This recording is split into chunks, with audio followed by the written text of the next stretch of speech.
Well,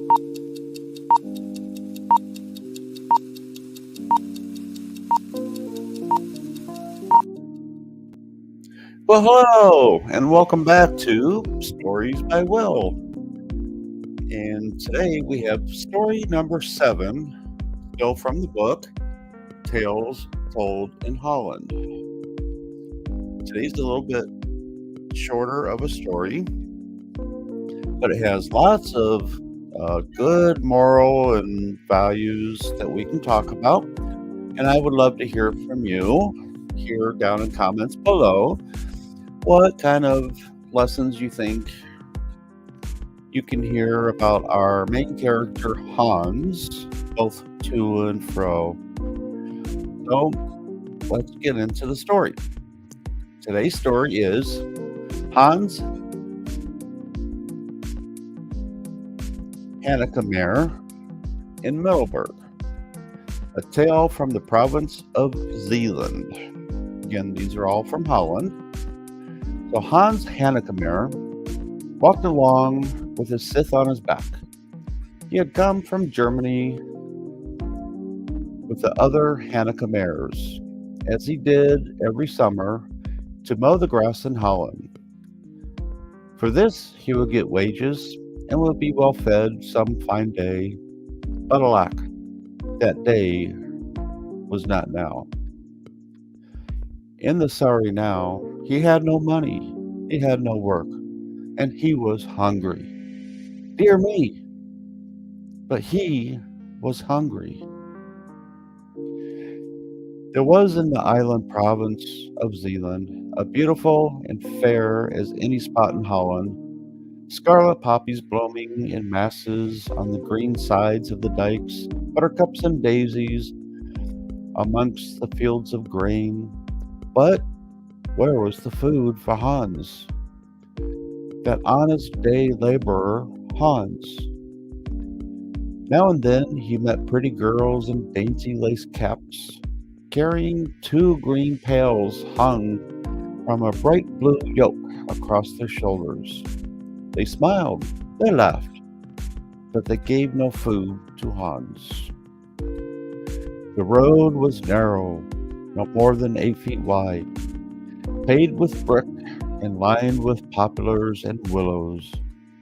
As Hans drew near to Middelburg, crowds of people passed him, men and girls on bicycles, swarms and throngs of bicycles. The girls in wide laced caps with great full skirts that flapped like banners in the breeze.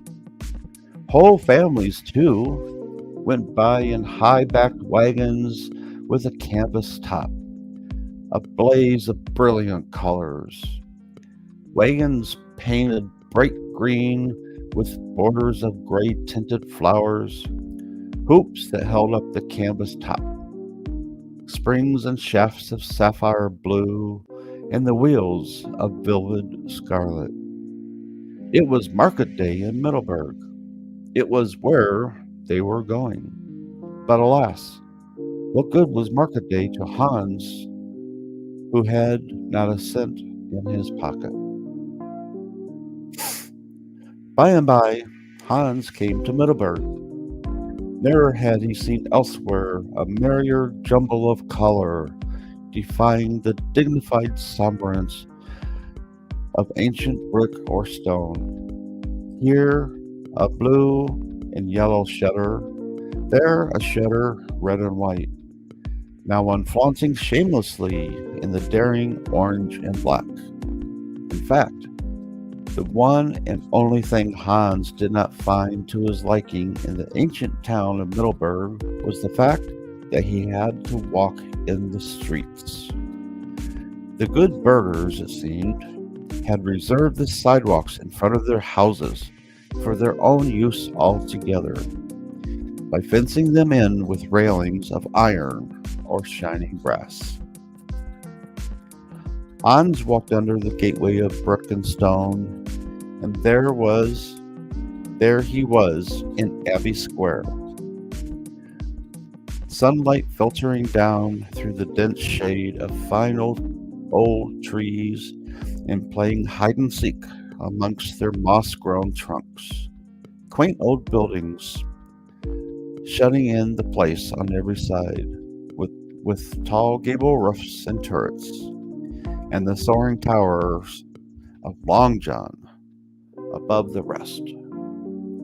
For many, excuse me, for many an age and century had Long John stood like a guardian spirit protecting the town of Middleburg, and speaking loud with his 140 bells 8 times every hour.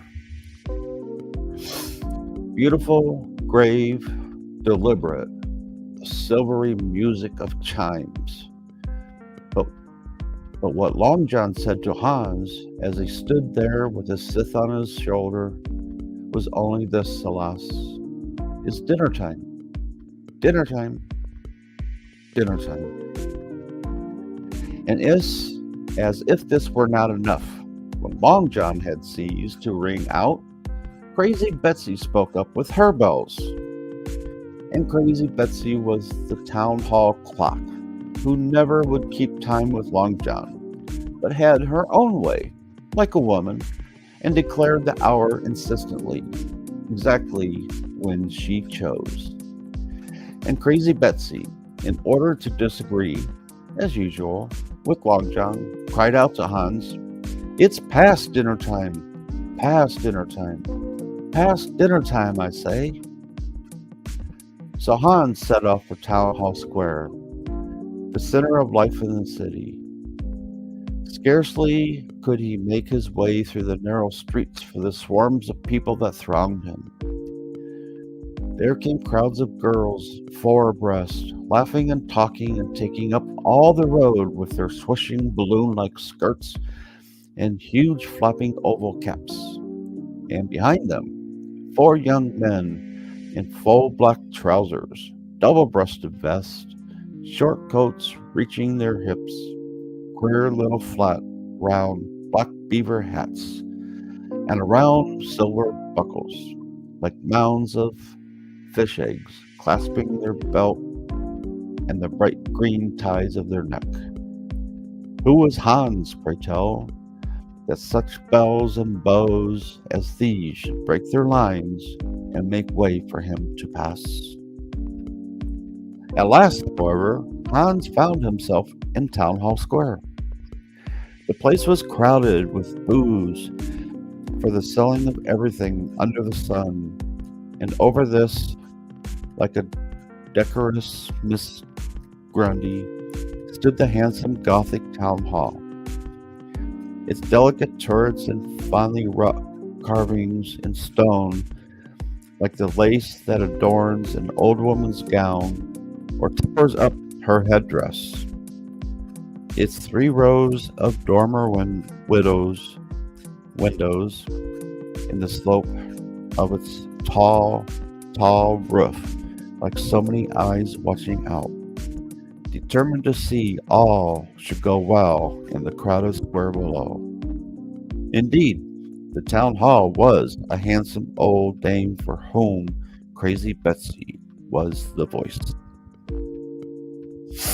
But Hans, alack, had eyes in all the thronging place,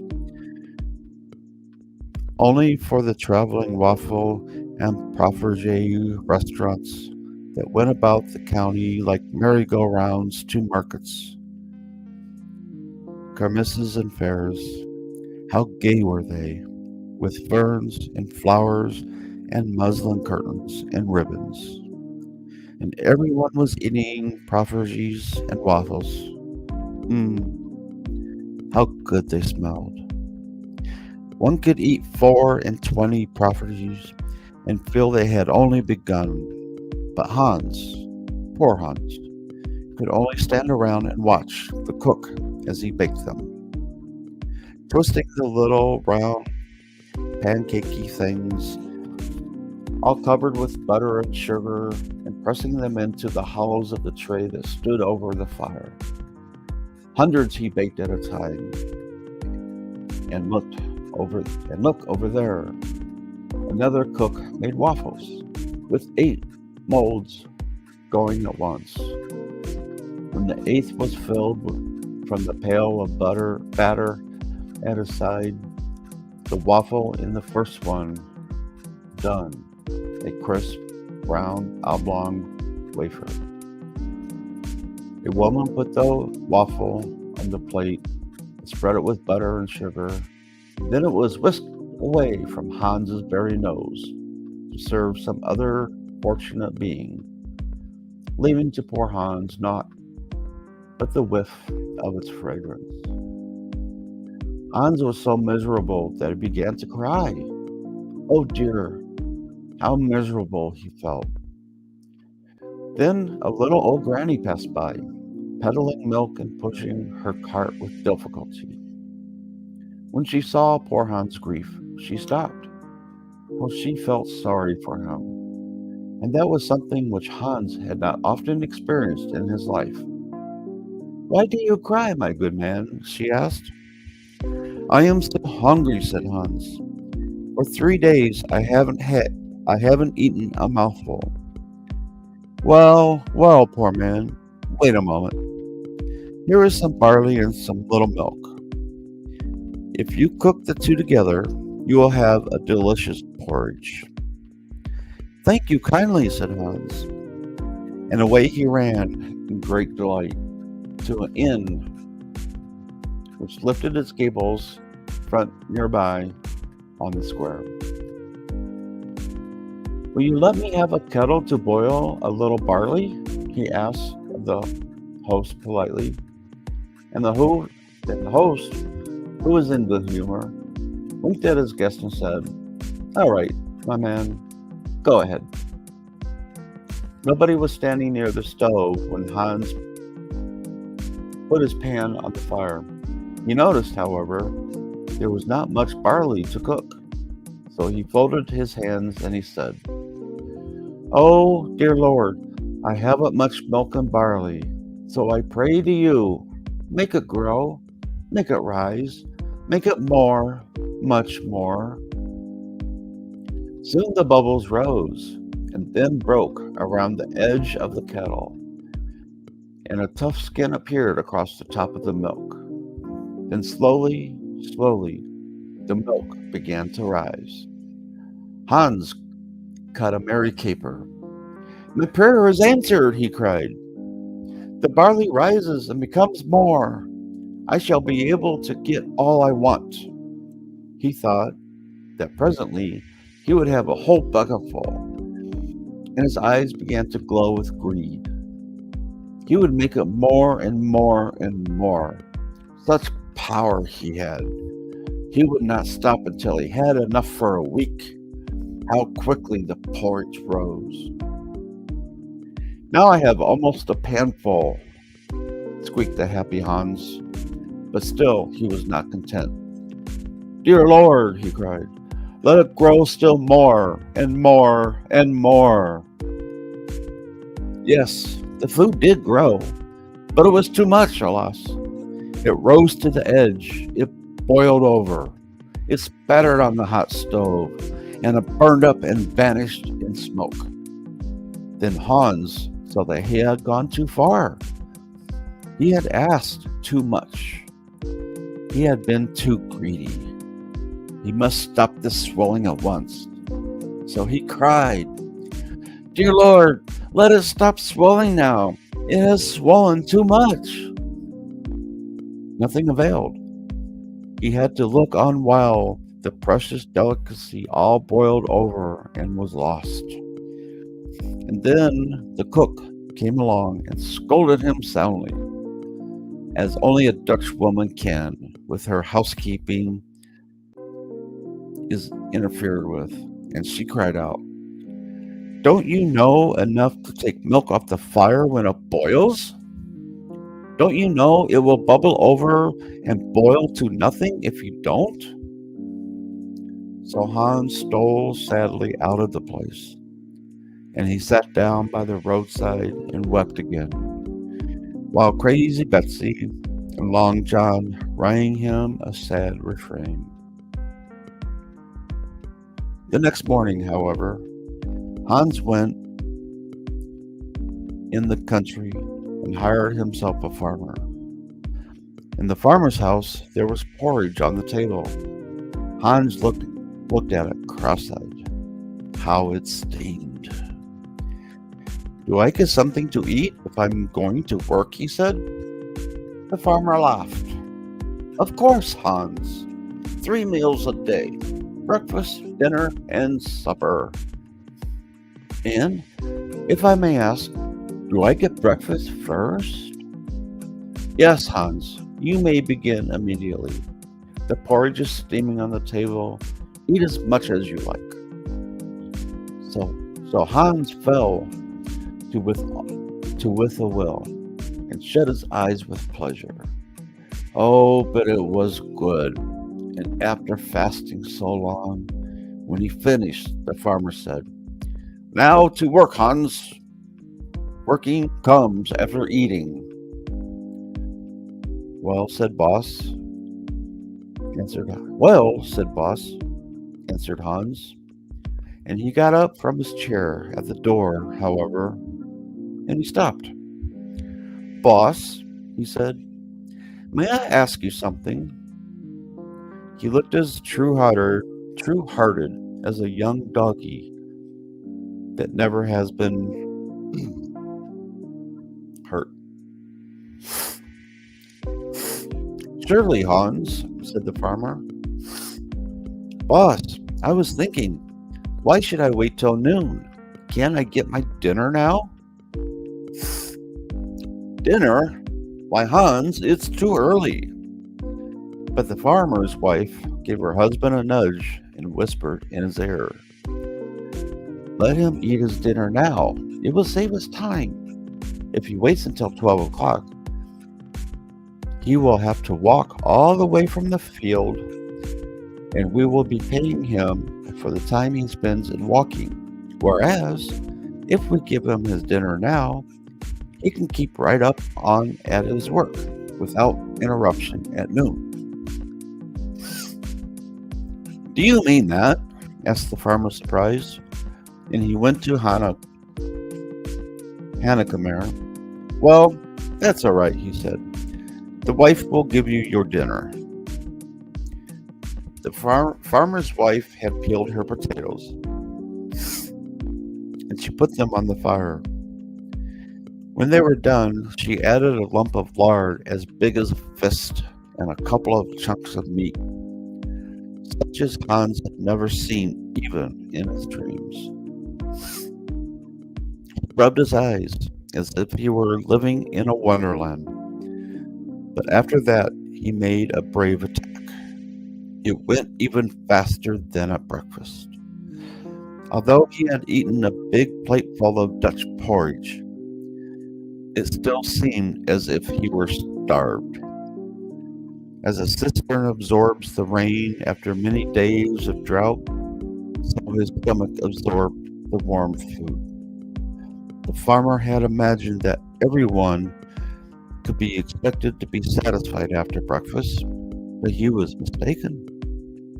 Finally, Hans wiped his mouth with the back of his hand and looked at his empty plate with a sigh.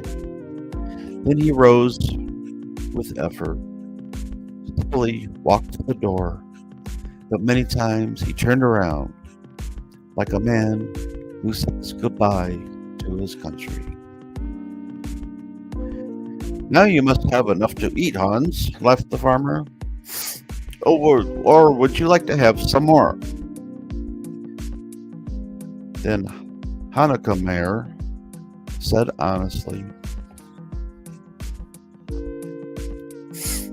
Boss, haven't I heard you say something about supper?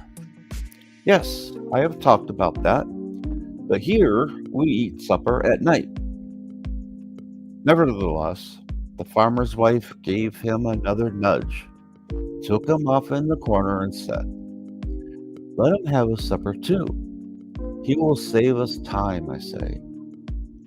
So she began immediately to cut his bread and to spread it, not stingily by any means, with fragrant, fresh, yellow butter, Hans looked at this operation with the attention of a child who was going to get something good from his godmother.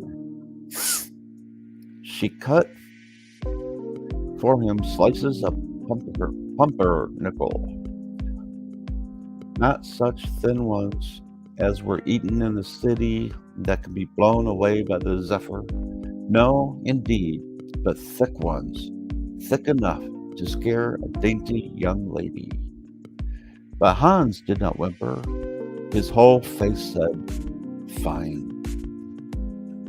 The moment that the woman cut a chunk of golden yellow cheese, which was so rich that the grease dripped from the blade, the poor fellow's eyes filled with tears, if he were too happy for words. Yes, if he had seen his wife and children, it could not have been a happier moment for Hans than this. He leaned his head forward to smell the coming delicacy. He could eat his supper too. No one had reason to doubt. He took his place at the table like a prince. "Just give me some of those sandwiches," he said. He ate his cheeks full without taking much time to chew. Like the burghers of Hlland after a siege, he ate, and the mountains of bread, butter, and cheese disappeared before his eyes. The farmer was waiting at the doorstep.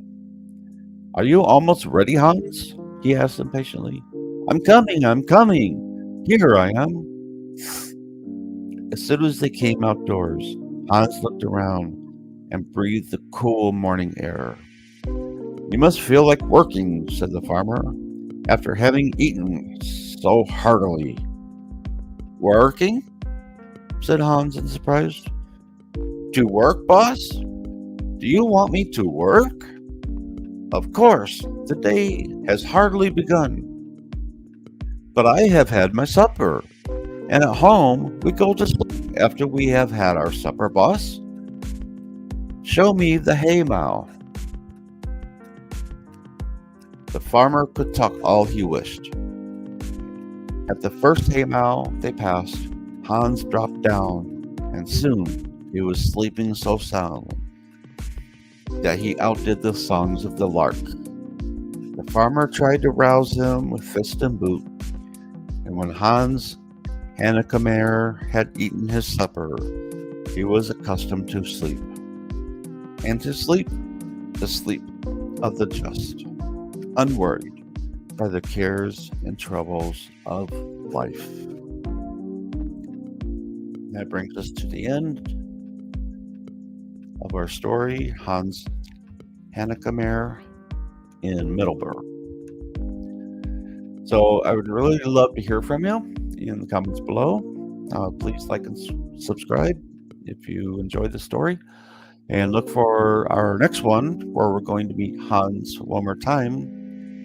And I believe this one is in Hlland. I'll figure out how to say it.